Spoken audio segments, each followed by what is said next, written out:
Out of the street corners they scream. You knew it was coming. You've been waiting for this for months. Rumour hardened into fear and now they scream at you. The sirens, their hysterical wail tearing through the white noise of the city.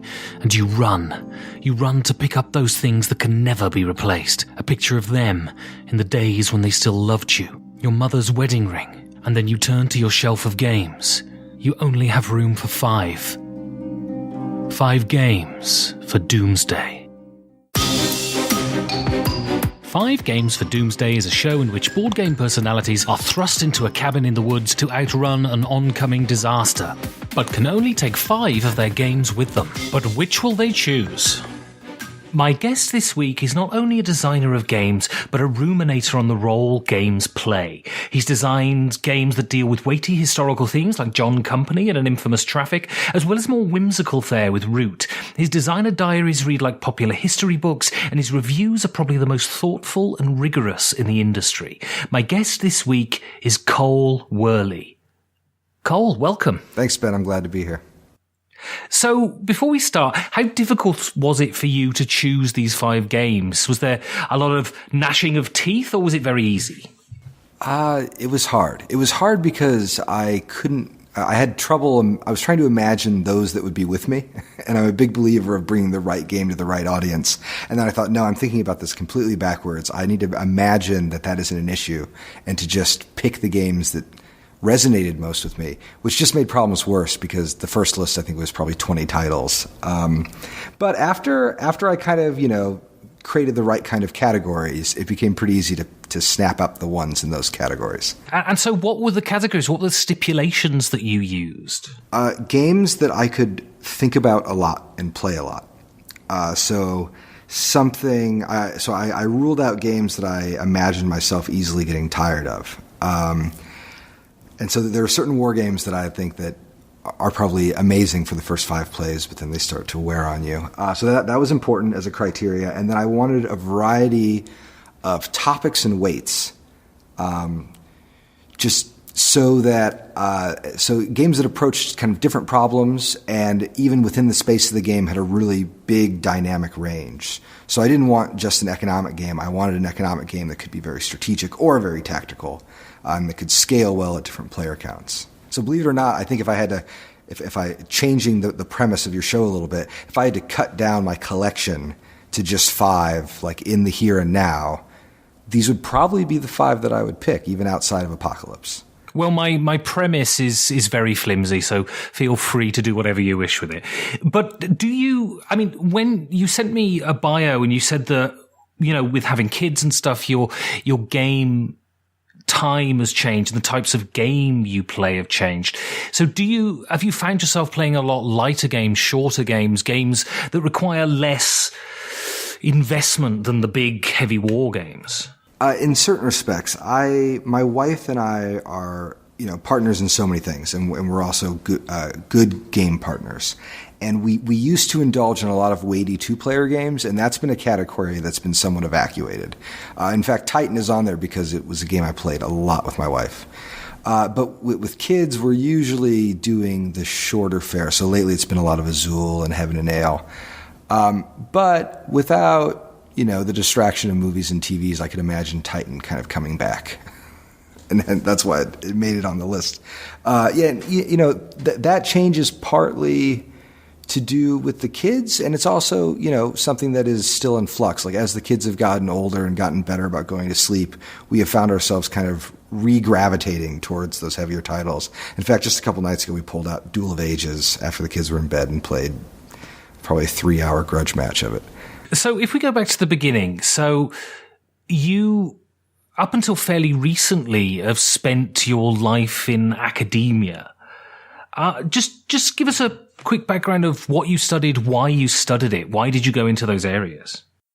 So I've just recently defended and kind of exited the academy, maybe for a little bit, maybe for a long time. I was a journalism student as an undergrad. I studied journalism, and as I was kind of a wayward student, like a lot of people in the academy. High school didn't really or my secondary school didn't really motivate me at all. And then when I got to college and things got difficult and my teachers got really interesting, I found myself subconsciously kind of stepping up more. But I studied mostly, so I studied journalism kind of with the intention of being a reporter, and then found that it's exhausting in ways that I didn't understand what I was really getting into, I think, when I first started studying journalism. And I was also in journalism school during a time where the internet and Craigslist especially had destroyed newspapers, but social media hadn't saved journalism. And so there were no jobs for young people wanting to be reporters. And so while I was filling out my schedules, I started taking more English and history classes. And I happened to be at a school that was very, very strong in 19th century studies. So I was taking a lot of classes with very prominent Victorianists and a lot of people studying empire. And at the end of that program, I worked a variety of jobs, but was also doing some freelance research work, and my mentors were encouraging me to apply to graduate school. So because it seemed like the right thing to do at the time, I applied for a PhD program and then spent the better part of a decade in Austin at the University of Texas, where I studied 19th century literature and the British Empire, specifically in India, but in some other corners as well.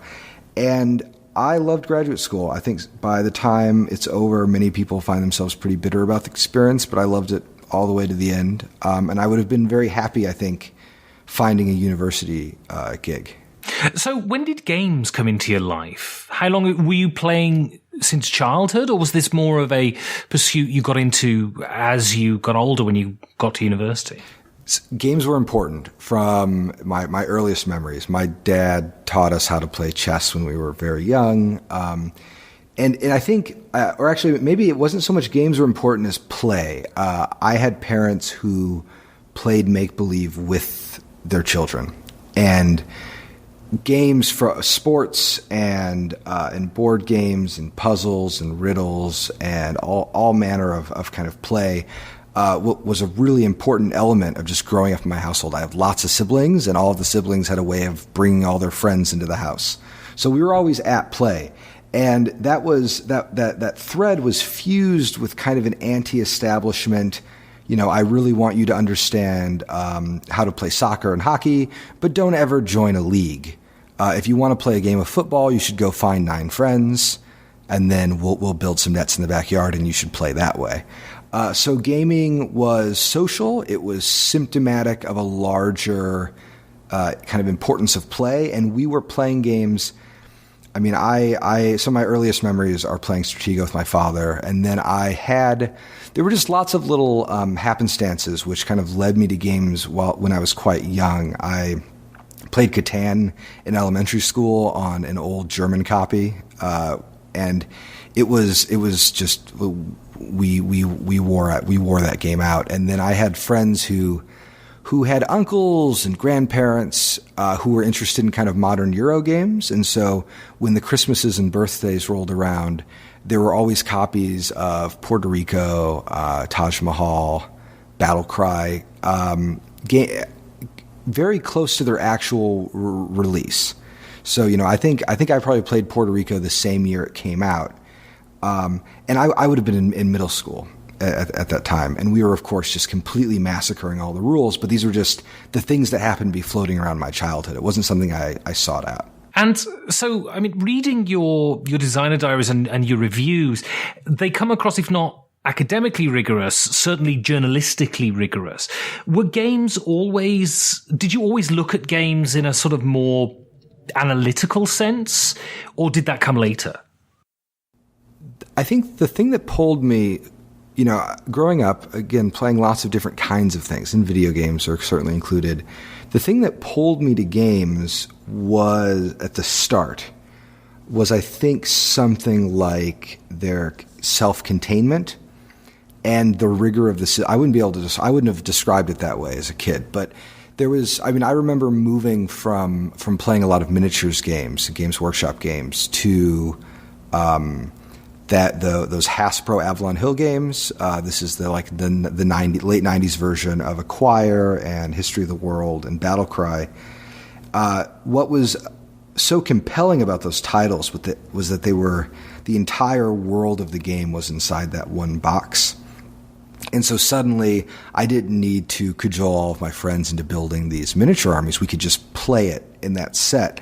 And then when I got to university, I started looking at the games a little bit differently, because I found myself preferring board games to video games. And then because that was I think it was a strange opinion, I was being constantly asked to defend that position to my friends who would prefer that we play a bunch of Half-Life. And I think that little crucible of just justifying to, my dorm mates that we should play a game of El Grande instead of Unreal, I think that's where, like, that apologetic is kind of where my own thinking about games was really shaped. Because I looked at something like El Grande, actually, and would think, this game is more aggressive and interactive and brutal than any shooter that you can play on your computer right now. And in working that defense and in just trying to fill the table on our dorm's lounge with players, I think I started crafting a way of talking about games. And then it helped that I was using BGG a lot and was talking to people who were a lot older and had been thinking about games a lot more than I had. And they started giving me pieces that I could use to kind of build a language for talking about the games.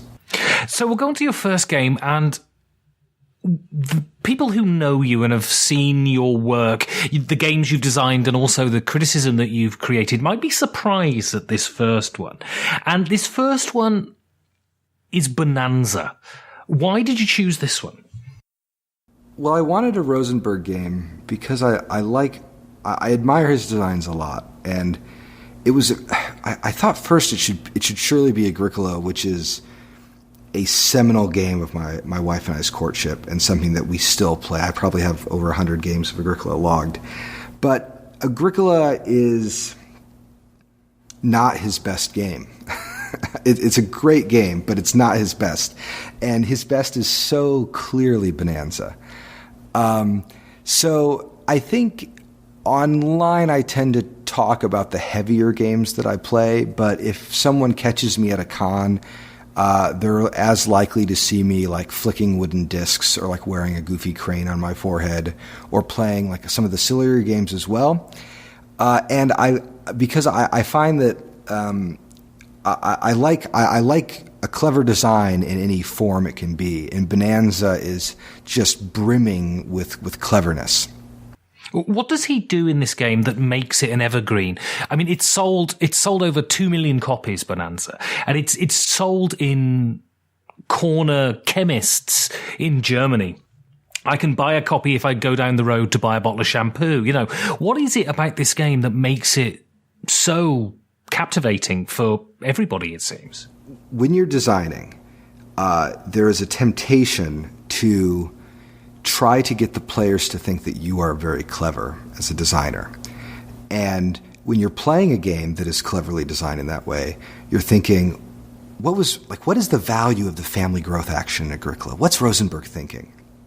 And in Bonanza, Rosenberg, like a great designer should, understands that the designer can never, ever, ever be as clever as the players.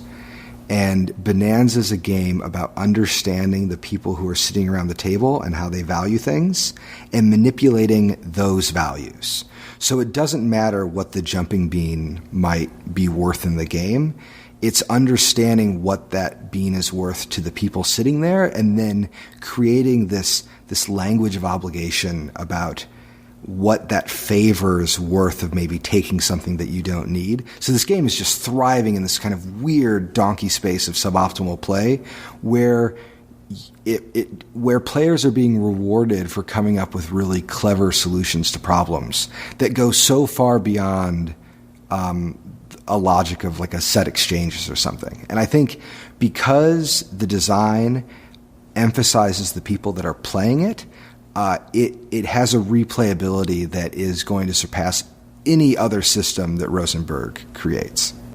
And is his range, little games like Bonanza and Patchwork and big games like A Feast for Odin, Agricola, is that an inspiration for you as a designer? Would you like to go into those areas of small card games? I mean, you've done Pax Pamir, but, lighter fare. Yeah, and Pax Pamir is a small game that only looks small, and then it's too big for itself. I think actually, as I've transitioned to working in the industry commercially, the thing that is so cute about Pamir and its small box is actually just sort of misleading, and I think it potentially would have done better. Not that it didn't do bad, it did poorly, but I think it was a bit of a cheat, and it would have been better like marketed in kind of a GMT form. I think that, but to your question about range, I think that there is something remarkable about Rosensburg's range, and his consistency. I mean, I think there's a whole coterie of German designers, especially, that seem to be able to work well at any form factor. And that flexibility is something that I admire. I don't think I can emulate it. I mean, I do have projects that would be better suited to the smaller form that I'd love to be able to see through. But I think that there's a second thing about Rosensburg's range that I think is particular to his position in the industry and of designers like him, which is that he is able to keep making the same game over and over again, and to play. It's almost like variations or something, right? So you have Agricola, and then you have Fields of Arle, and they're different. But he's asking similar kinds of questions. And then Feast for Odin, there's a little bit of patchwork in there, but it's like if I were to keep making PAX games for the rest of my career, and then you could see influences of other things I'm working on, and so like his range is both wide, and then also he's able to go very deeply into a single space. And that second part of the range is not something I think I'm personally interested in, but I really admire it. Like, I think some people looked at Feast for Odin or whatever his, the one I can't pronounce, the game about Norway or something. Nussfjord. I think people look at that and they say, like, he just keeps making these Viking games. And I actually think it's sort of wonderful that there's a place in the industry for somebody to just be investing in this project of kind of working through similar problems and finding different ways of approaching those problems. That element of his range I could never emulate, but I do think it's great that the industry can support it. So why did you go into design, and what were your first forays into design then? I went into design because there were certain types of games that I just didn't feel like I was seeing. So it was, which is to say, it was purely selfish. And I think there are some folks, and this means I mean to cast no shade. I know a lot of people who go into design because they want to produce things that have their names on boxes, which I think is awesome. It is a wonderful thing to bring something into being, but also like they want to make sort of small adjustments to previously worked formula. And I think that's fine, and there's a lot of room for that kind of like incremental work. But for me, it was I was reading these history books and finding all of these really fabulous tensions that I just felt like were nowhere. They were just nowhere in games. I don't think I've ever actually talked about this. A lot of my first designs were, I guess, more properly just variants. I played a mountain of Risk growing up, just a huge, impenetrable mountain. I think I could probably draw the Risk map from memory, and I still think it's a fabulous game, despite what everyone might think. But I came up with lots of variants for Risk that had feudal politics and vassalships and kind of really complicated diplomatic systems, because I would play a game like Twilight Imperium or Game of Thrones, and the diplomacy always felt, so as different, like if you take the Fantasy Flight Game of Thrones and Twilight Imperium, as different as those two games are in the way they approach economics and science and military concerns, their diplomatic worlds are exactly the same. You have kind of like betrayals, and everybody has like this little contiguous nation state. And I didn't realize this when I was in high school, but they're all trapped in essentially like 19th century conceptions of the state. Like they're just stuck. They have not thought about the way that politics can be different and more multilateral than like a one person, one nation, one state model. And, Sid Meier's Civilization is stuck there too. And what's so interesting is when you read books about diplomacy and books about politics, it's complicated. The state is always kind of tearing itself apart with all these different interest groups. And so these were just intuitions I had that I wanted to see something that was a little bit more robust and that really fleshed out the problems that I thought were really interesting. And so that led to little risk variants, and I tried to make a computer game version of the Three Kingdoms, which didn't quite work, but sort of works, and maybe I'll revisit it someday. And lots of like Twilight Imperium variants that I came up with. And so I started working in variants, and then eventually created little systems. But I couldn't really see any project through. I think Pamir was the first project that I like completed properly. And so how did it feel to be published by Phil Eklund? Because when you wrote to me that you played his games quite extensively before then, did you have a sort of a feeling of, I'm trying to find the word now, did you feel sort of like very privileged, or was it, this is just a natural progression of my designs? I didn't hindsight's a funny thing here, because looking back at it, Phil offering me money for Pamir and publishing it was clearly this huge moment that my whole career kind of pivoted around that one moment. But at the time, it did not seem important. Like, it was exciting, but it was obvious because, and I think that has to do with how Phil develops games. Like, I had been developing Pamir, and it was so obviously the kind of game that he would publish. And I did all the graphic design for it, and I made it look like his games look. And when I offered it to him, my own thinking was, this comes from my own experience working on the editorial side at the university. The articles that have the best chance of getting published are the ones that look a lot like the things you already published and do interesting things and will require very little work on the parts of their editors.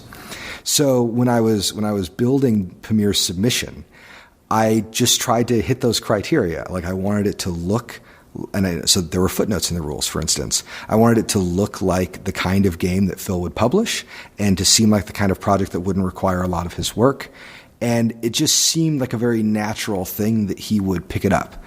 And so, I sent it to him, and then about a week later, he played it and said, "Oh, well, I want to buy this, and do you think you can have it ready for May? And then we'll it'll be released in the following year." And I said, "Of course."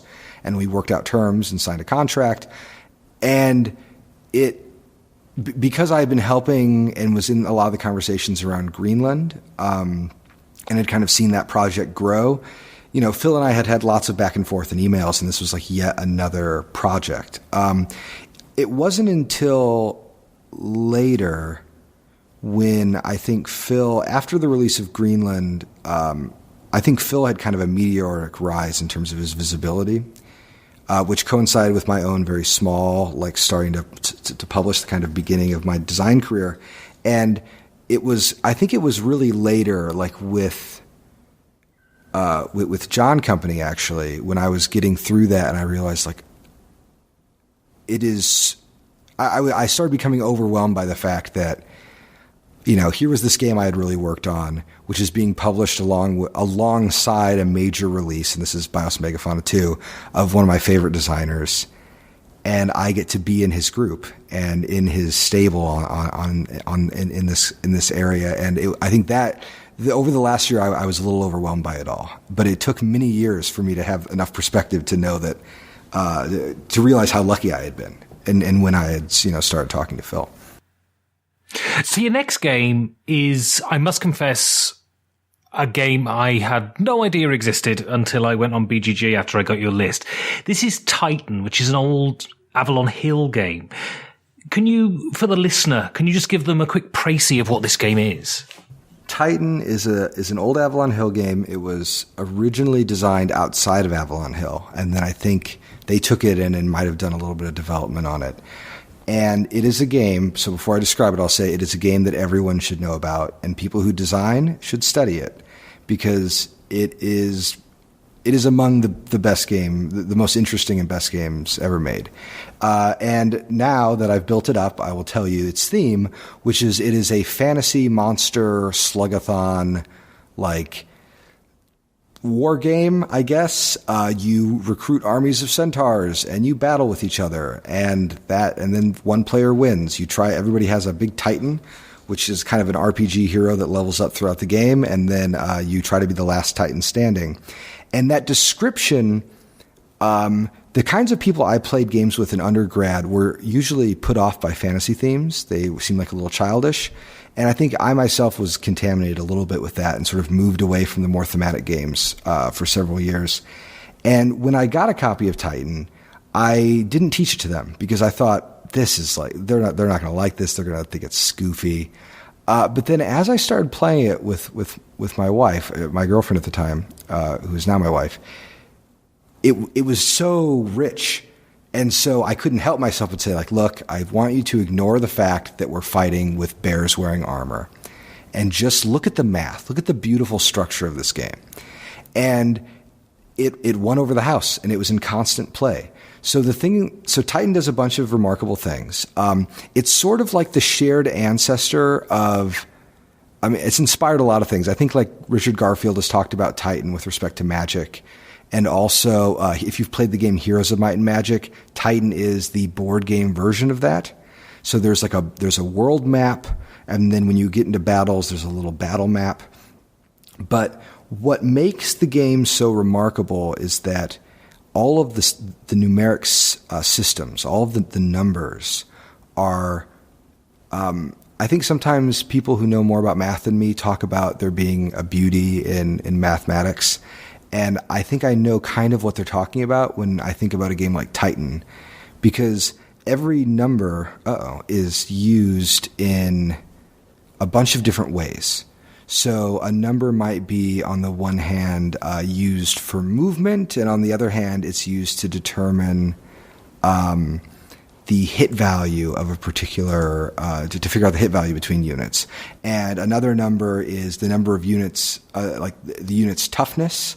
And then it has another thing that I, for some reason, can't think of right now. And also how many dice they roll in combat.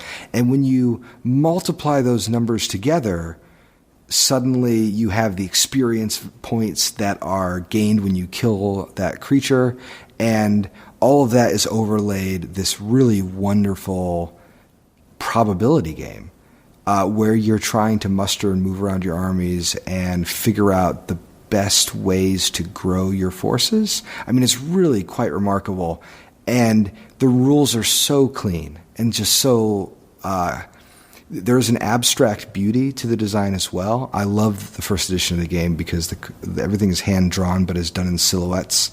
So it almost has like a chess-like character. And I could play that game 100 times and be completely satisfied. So I read an article that you wrote about an American Civil War game. You mentioned that Avalon Hill started bringing what you called, I think, adult respectability into games. Firstly, what does that mean, and how does Titan reflect that? What I mean is, when it comes to the kinds of hobbies you're allowed to have as an adult, there is a little game that gets played about class and about respectability. So, for instance, board games, I'll give it just as an example, board games seem very expensive. And I would be hard-pressed to spend many $100s on a board game. And even if I did do that, and I have for certain rare, weird train games, I would never tell someone. So I'm sure you're not going to tell anybody, Ben, that I spent all this money on board games. But if I spent that much money on a golf club, that is hardly something that would require even note. In fact, if I had a nice pair of golf clubs, it'd be assumed that I'd spent a lot of money on them. So there's a thing that happens And if you go back to H.G. Wells and Little Wars, his book about wargaming, there are these ways where he's trying to justify the hobby as something that is more than just for children. And when you get into board games in the 50s and 60s and 70s, you can see it all over the place. So the old Avalon Hill games are very clean looking. Games are a serious, worthwhile endeavor for the thinking adult. And I think that is something that you don't really see in the game industry at the current moment. And it's sort of interesting. And I think it has to do a little bit with I'm going to screw up all of my terms because I'm so far away from a sociology class, but like the trend around the infantilization of the adult, right? So like it's okay to like Disney and be an adult. So it's also okay to like play a bunch of board games. And so when you look at, I'm surrounded by board game shelves right now. So I'm looking around, I'm looking at all these game covers that could be marketed to kids or to adults or to some kind of adult child. And I think that's great because it shows a comfort, with a wider range of human experience. But it's important too to know that like we have, like this was something that we had to earn. Because a long time ago, 40 or 50 years ago, it was a tenuous thing to have friends over and play a strange board game.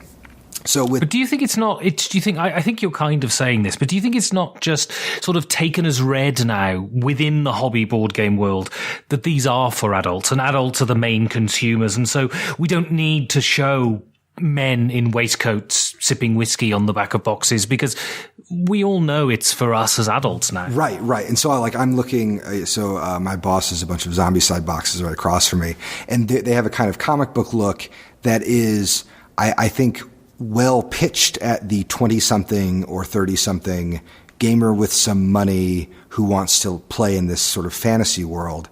And you don't have to pretend that this is a kind of a respectable thing. I completely agree. I think that the hobby has moved to a place where everything is sort of assumed to be for a kind. I mean, I hate the term gamer because it's so loaded, but there is this kind of gamer class that all of these games are directed at, which kind of is assumed a certain level of complexity and fiddliness and expense that's built into the games.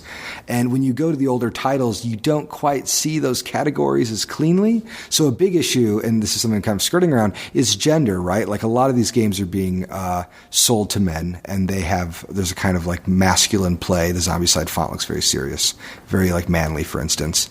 And when you look at something like a choir, there are men and women playing, and this is sort of like what you're doing at a cocktail party. And so in some respects, even if like an old game box seems retrograde in certain areas, in other ways, it's quite forward, even though, the gender politics of the 1960s are not something anybody would want to ever return to.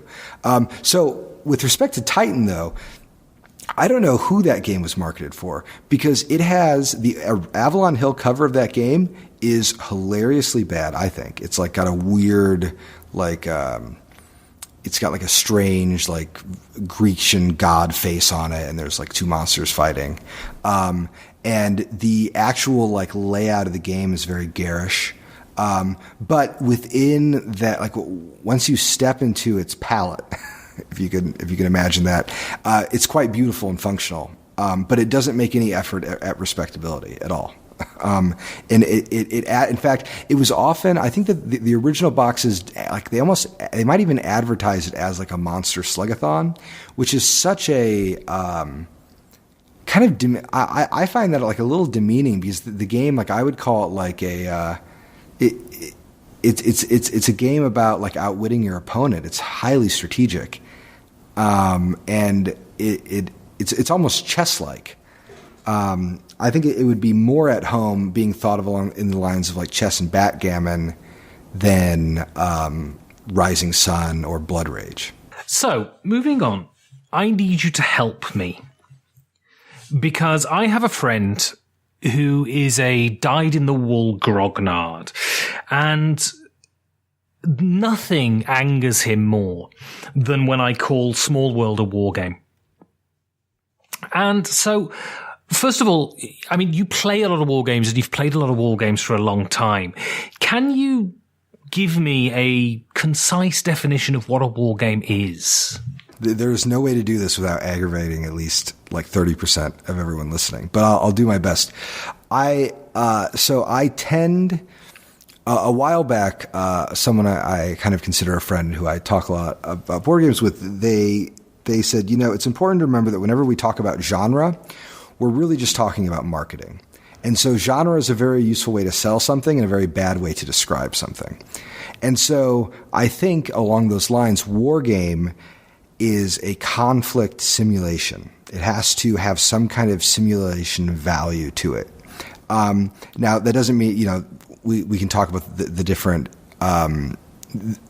levels of accuracy, right? So I remember once I was playing a battle cry game, and we sort of did some back of the envelope calculations to figure out how large the units were in our battle cry game, and then we were very gratified to find that the casualties at the end of the game were actually quite in line with what had historically happened. So, and battle cry is not a game that really has tries to do anything interesting with simulation outside of some command and control issues, of which it excels at.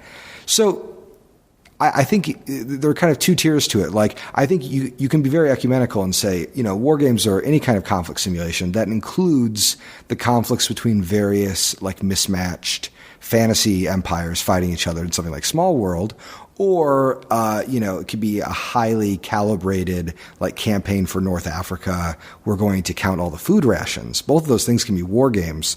The harder question is, what is the war game simulating? What are you getting?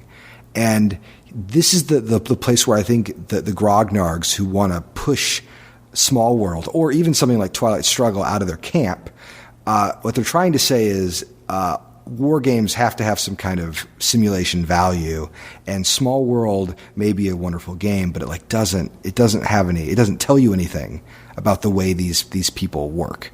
So, and I've talked a lot about my attitudes to war games, and I'm squeamish with a lot of the themes of war games simply because, how do I say this? It feels to me slightly unseemly to be recreating on a tabletop the deaths of real people in real situations that were hugely scarring and traumatic for whole continents. Am I wrong with this? And if so, why? You're not wrong, and more people should be squeamish. This is a funny thing coming from someone who made a game about the Opium Wars, but I was going to play a game of Fire in the Lake, which is a big coin game designed by Mark Herman and Volko Runtke. I can never pronounce his last name. I think those are the two that designed Fire in the Lake. But it's a big coin game about the Vietnamese, the war in Vietnam. And in order to prepare for it, I started watching the Ken Burns documentary, and found myself so affected that I gave up my seat at the game. I just couldn't play it. And I play games about awful subjects, but there was the war. Wargaming is a privilege of distance when you can only So I think the way I tend to think about it is your distance from a circumstance enables you certain kinds of perspectives. And some of those perspectives can be indulging in thought experiments such as what if the Nazis would have done this, or what if they would have done that? And these thought experiments can be really interesting, but they are also two things can be true at the same time. These thought experiments can be extremely interesting, but they can also be morally depraved. So the example that comes to mind a lot is a game that has really impacted me and I really love is GMT's recent game Triumph and Tragedy, which I tend to dislike World War II games because of their distance from politics and their distance from the things that are so interesting about the 1930s. And Triumph and Tragedy is the first World War II game I've played which understands that World War II was this colossal historic accident that didn't necessarily need to happen the way it happened.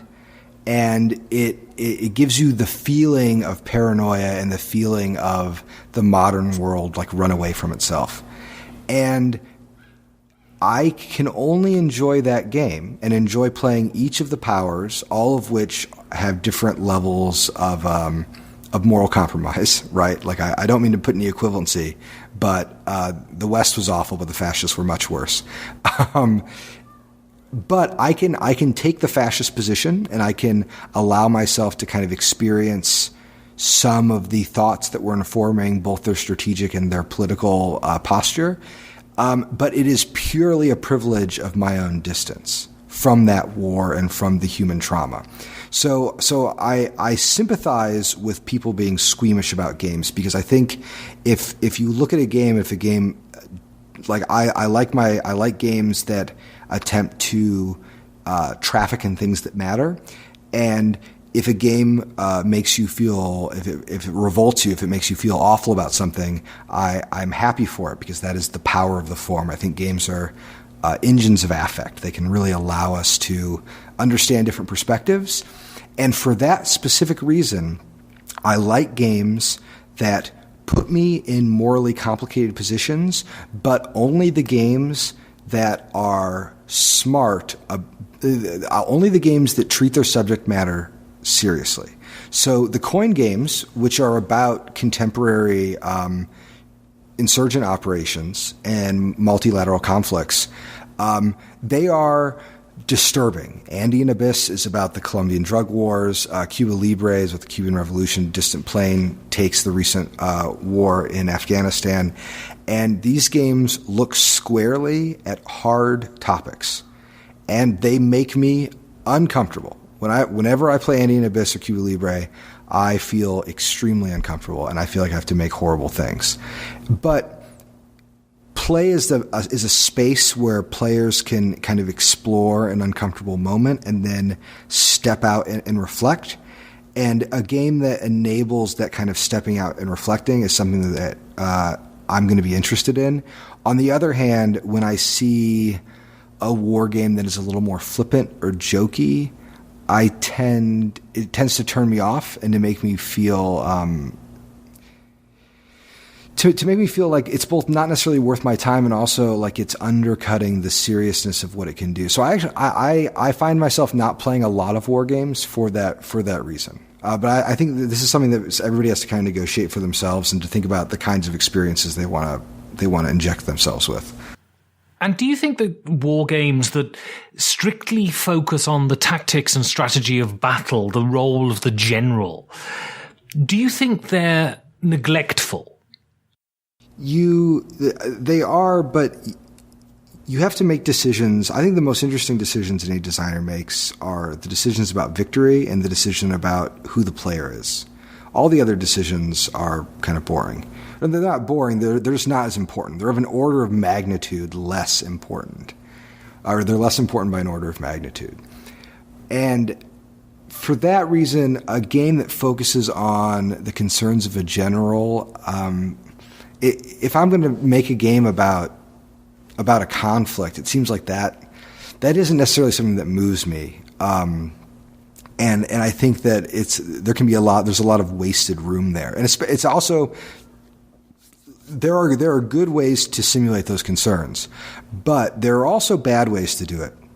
And so a game I love and respect, Squad Leader, is sort of quite bad about this, because its view of squad level combat in World War II is just hilariously ahistoric. It is a lot more like a classic Hollywood movie about squad combat in World War II than it is about actual squad combat.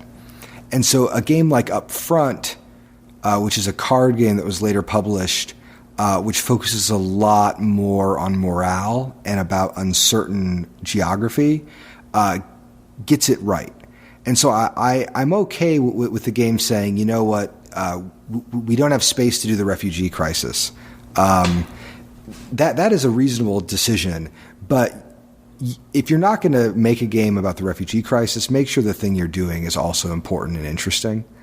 And I think that there are a lot, and I'm picking on World War II games, but I think that they are particularly afflicted with this.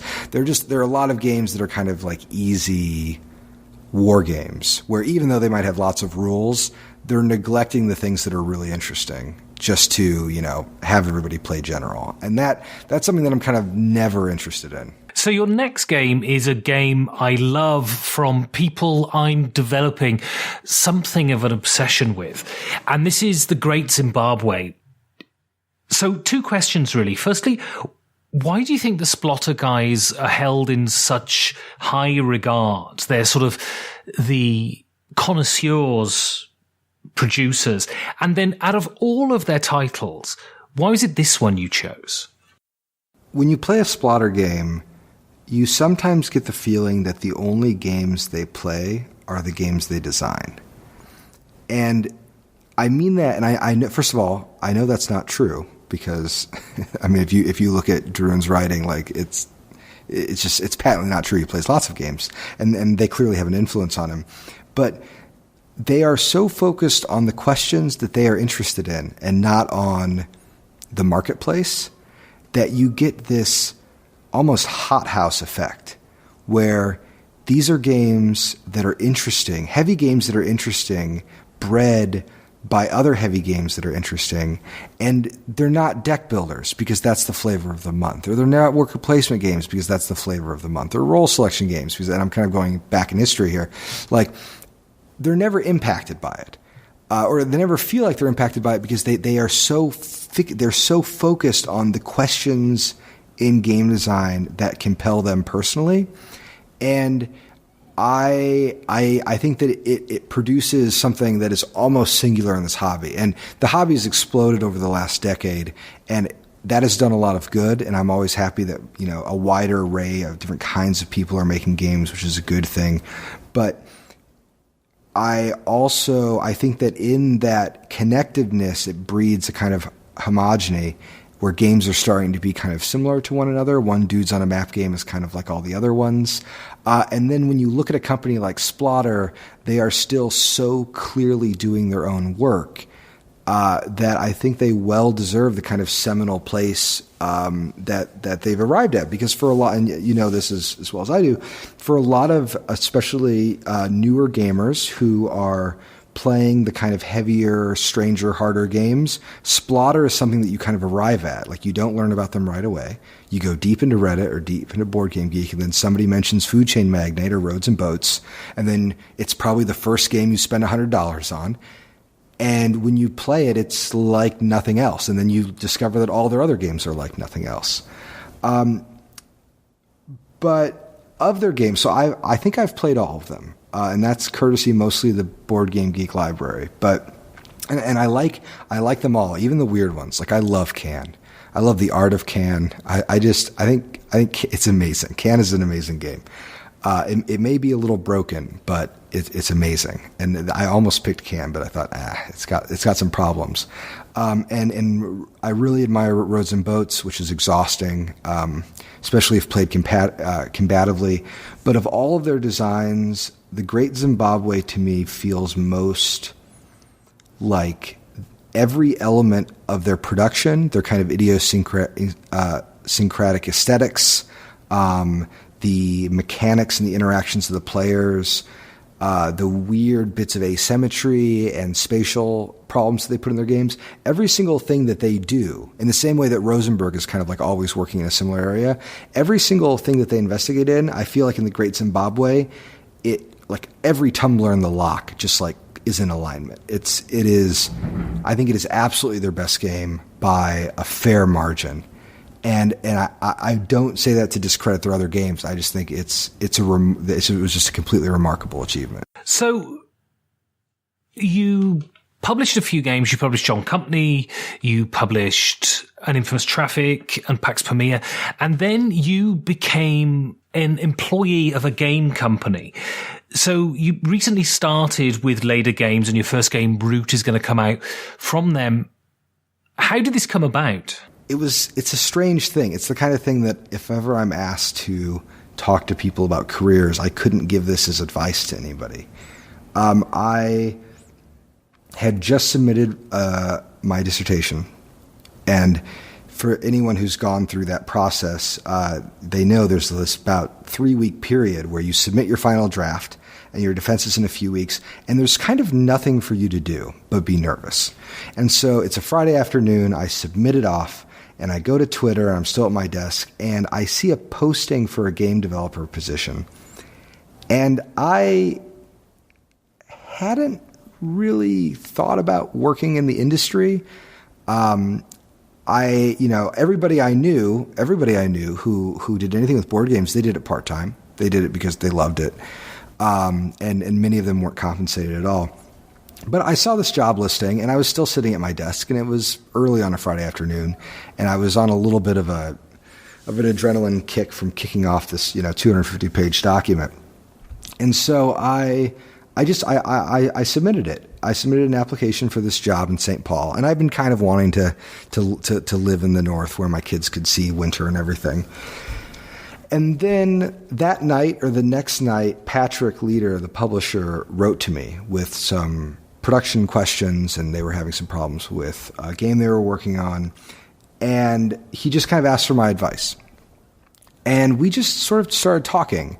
And it begun this sort of 2-month-long courtship where I never really had an interview, but we were just kind of always talking about games. And I liked Vast. It wasn't my favorite game, and I had critiques of it, but my critiques were on the order of, I was very clear that I thought he was up to something quite interesting and that he still needed to work at it to get it right. And so he started learning a little bit, because Patrick, and I don't know if this is public, but I'll say it anyway, Patrick had never played any of my games. I think he and I are at different parts of the hobby. I was like very much on the heavy side of the Board Game Geek community, and Patrick was, he's on Board Game Geek, but he's in a kind of just a totally different corner of the hobby. So he hadn't played any of my games. I had played Vast, and I was just sort of talking to him about games. And so he learned a little bit about my own design philosophy and how I think through problems. And then I learned from Patrick what he was trying to build. And, to that, Patrick had this idea that he wanted to move away from the submission-based, part-time-based labor that characterizes a lot of the industry and start a small studio. And this studio was made possible because of Vast's huge success on Kickstarter. And he wanted a small workforce of full-time labor committed to developing and building really, really good and polished games. Because there are a lot of games that get published that they just aren't quite ready. And so he really wanted just an absolute crucible to really come out with some lovely things. And that idea attracted me immensely. And so Patrick kind of waffled. He wasn't sure if he was ready to hire me, just because, for a small company, going from 4 employees to 5 employees is a huge, huge, huge commitment. And I worked at universities where I was just one other cog, and there were 15,000 people working for the university. But to go from 4 employees to 5 was a big decision. And so eventually, but he was catching me like I had defended my dissertation at that point. I was kind of in this middle place where I wasn't sure what my next move was going to be. I was thinking about doing a postdoc somewhere. And so I was getting ready where I really needed to make a decision about where I was going to move my family. And so I just gave Patrick an ultimatum and said, look, I would love to spend my blood and sweat working for you, but offer me the job and I'll show up in a couple weeks. And Patrick took a few days to think about it and offered me the gig. And suddenly I found myself moving the family up to the north and doing this full time, which has been, it's been a huge transformation from the way I worked design before. It's a completely different ball game, I think. And so, has it been everything you assumed, or did you have any assumptions? And what are those differences in the design work to the way you were working before? Well, before you had to go slowly because you had to work slowly just because you didn't have the time to work quickly. And so there was this rhythm in the way design works, where you'd work and then you would try to make changes to a version, and maybe if you made them fast enough, you'd be able to play test on Saturday. And then you'd spend a week thinking about changes, maybe another week thinking about changes, and then you'd make updates, and maybe you made the weekend deadline, and you'd print things off at work on Friday, you'd play on Saturday. And that was true of playtesting too. With, when I was thinking about playtesting schedules, everything was built around how many weekends can my external playtesters work and at what pace can I not exhaust them? So you would work slowly. Even if I knew a design was broken, I needed to fix it, I knew I couldn't send out an update right away because I'd exhaust my playtesters. So there was a very processional nature to design, and a design could incubate. I mean, Premiere incubated for many, many years, but then it had about a year of development before active development began, where I was working and playing it, but it could be slow. And when you're doing it full time, when we did Root, and I guess I'm saying that in the past tense out of hopefulness because it's not quite done yet, but we're close. But when we did Root in the fall, Patrick said, look, this is a studio priority, which means if you need something, you can just grab playtesters from other people's tables. So interrupt the salesperson. He needs to go be a playtester right now. And if you need, me to help you develop, you can just pull me away from my desk. And it allowed us to work so quickly. So previously, I sort of think of in terms of major iterations. An iteration would be maybe 2 months. That's 2 months. You'd maybe produce about 10 plays, and then you'd create slowly a new version, and then you'd put out that, and it'd get another, probably 10 plays over those weeks. In the studio, we could do about 2 months of work in a single week because we're having morning playtests for maybe playing twice a day. So we have those morning playtests, and by the end of the week, I have notes, and then the following Monday, I build the next playtest kit, and we play it all week. And that pace allowed us to iterate and develop. I think Root would have, if I would have worked alone on Root, it would have taken me several years. And the active development for that game has been about 6 months. And that is a scarily short period when I think about a lot of the other designs I've worked on. But it has been more than, I think Root has had easily twice or even 3 times as much labor as any other product I've worked on. And it's happened in a fraction of the time. The other thing I'll mention about the differences in working in terms of my own expectations, I didn't have a lot. I had worked at small companies before, and the thing that I really like working at small companies. And in fact, that was the one thing about working at the university that I never quite dialed into. The idea that if I would have had a university post, I would have been like the Victorianist in the English department in this big, vast tree. I always liked working at small companies where I often did little sidelines throughout graduate school because everyone needs to be very accountable for their work, and you have a lot of freedom to define your own job description.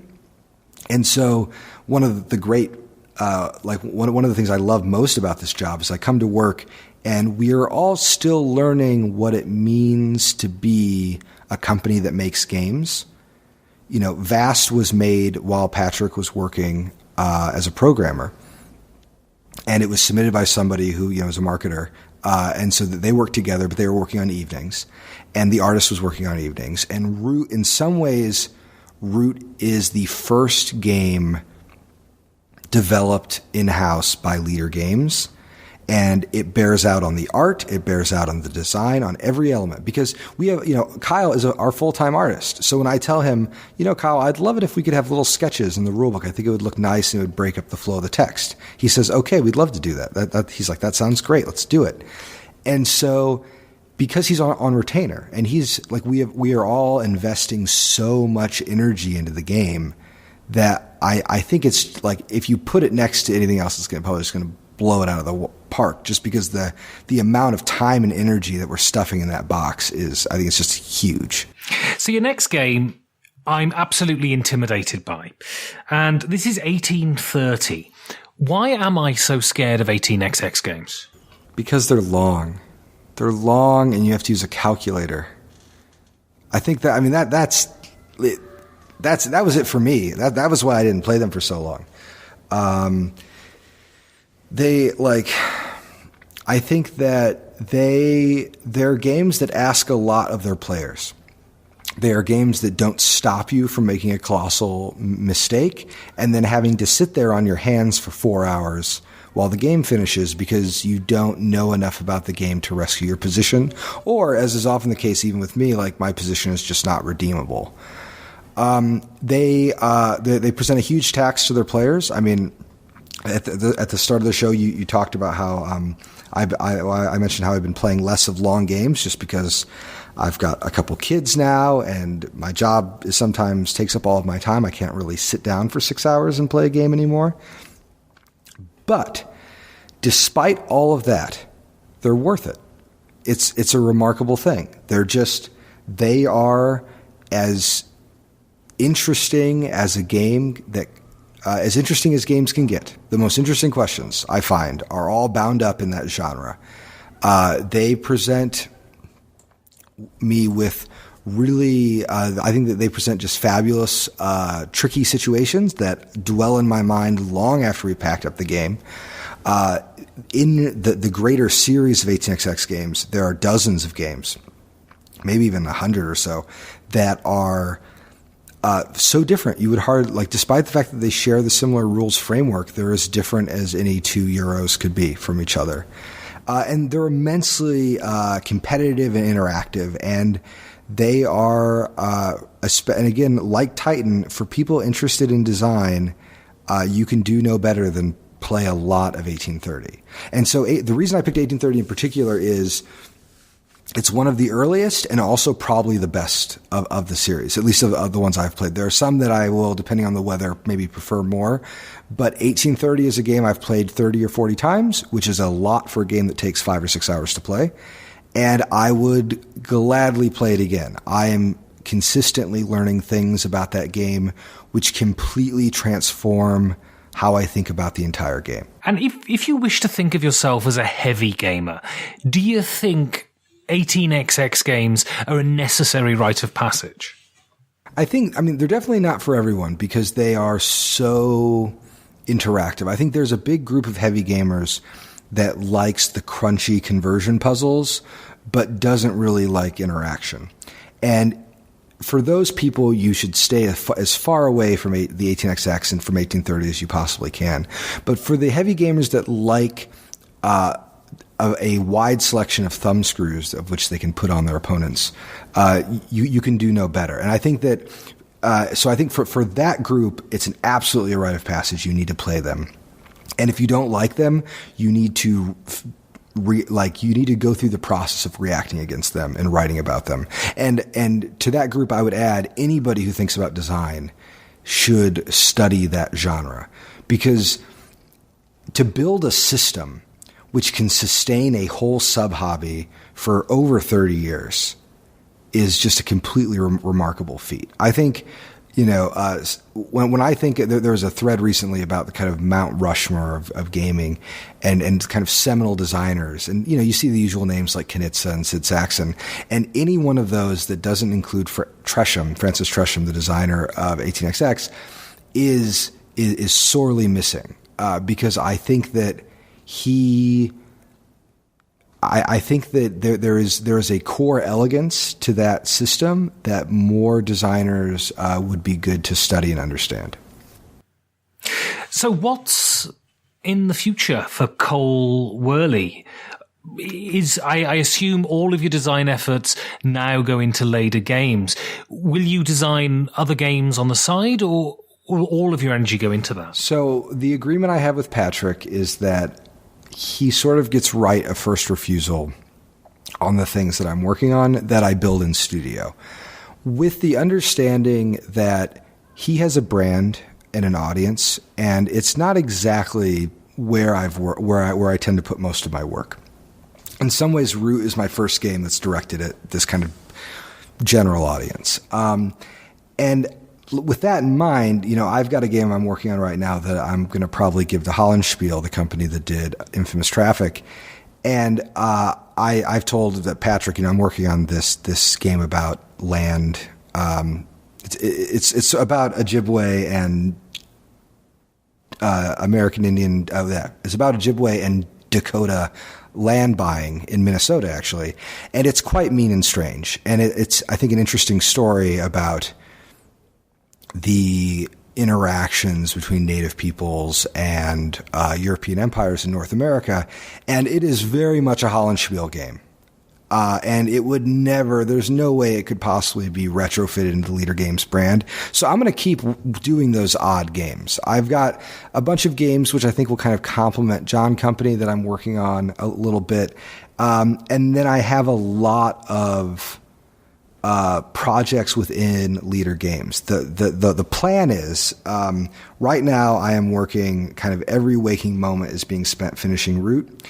And after I'm done, I'm going to get some fallow studio time where I'm going to be able to work on a number of projects.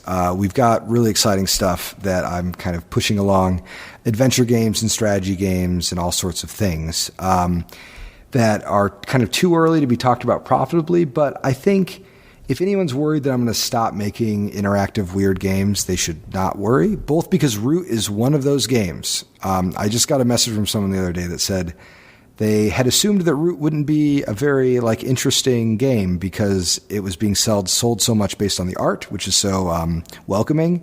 But they were happy to find it was a compelling design. And I think this is not, again, when I praise Root, it's purely meant as praise of everyone in the studio. But Root is definitely a game that I think people who like the stuff I've done will like Root.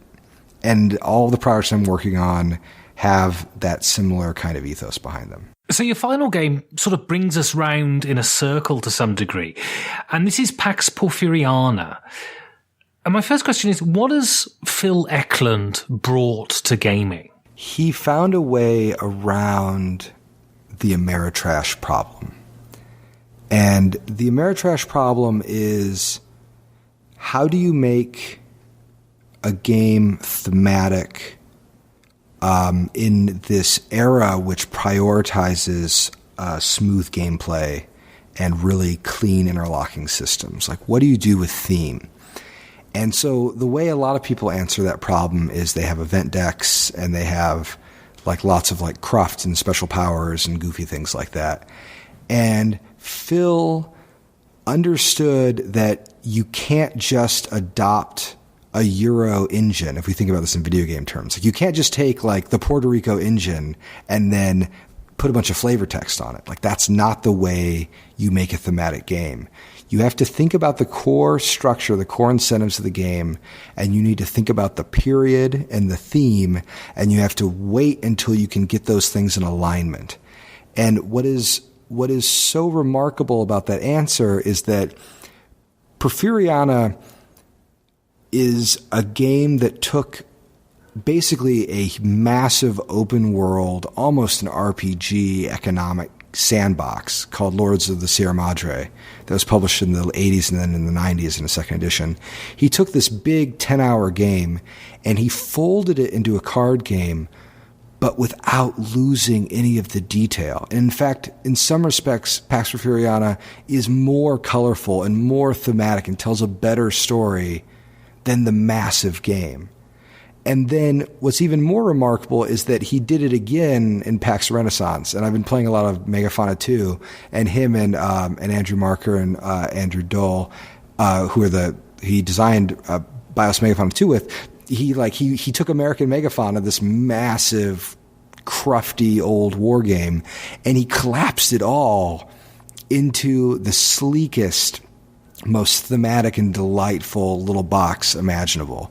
And so of all the PAX games, I think that Porfiriana has a cleanness to it and I think it is perfectly well suited to its period. And because of that, it has a level of immersion that I don't think has ever really been equaled in games like that. So, okay, final question. You're driving off to the cabin, and you've got your foot down, and you go around a corner, and the car skids and the back door flies open. 4 of the games fly out of the car, down a ravine, and are swept away down a river. Which game do you hope is sitting on the back seat? That's so hard. I mean, does every guest just pick the last game they talked about? I think it's got to be Porfiriana, because it scales so well and it's so goofy, and I can always read all the flavor text. It's like a novel in there. I think it has to be Porfiriana.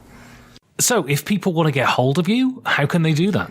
The best way to get a hold of me is on Twitter. I am at Cole Wehrle, and that's ColeWehrle. I also am pretty good at responding to private messages on Board Game Geek, although right now I have a bit of a backlog, and I'm sorry to all those people. So, Cole Wehrle, thank you very much. This was an absolute pleasure. Thank you, Ben. And if you want to suggest a guest, or if you want to say something nice about the show, or if you want to say something horrible about the show, you can contact me on @5gamesfordoomsday on Twitter. You can send me an email at 5gamesfordoomsday@gmail.com. You can support the show at patreon.com/5G4D.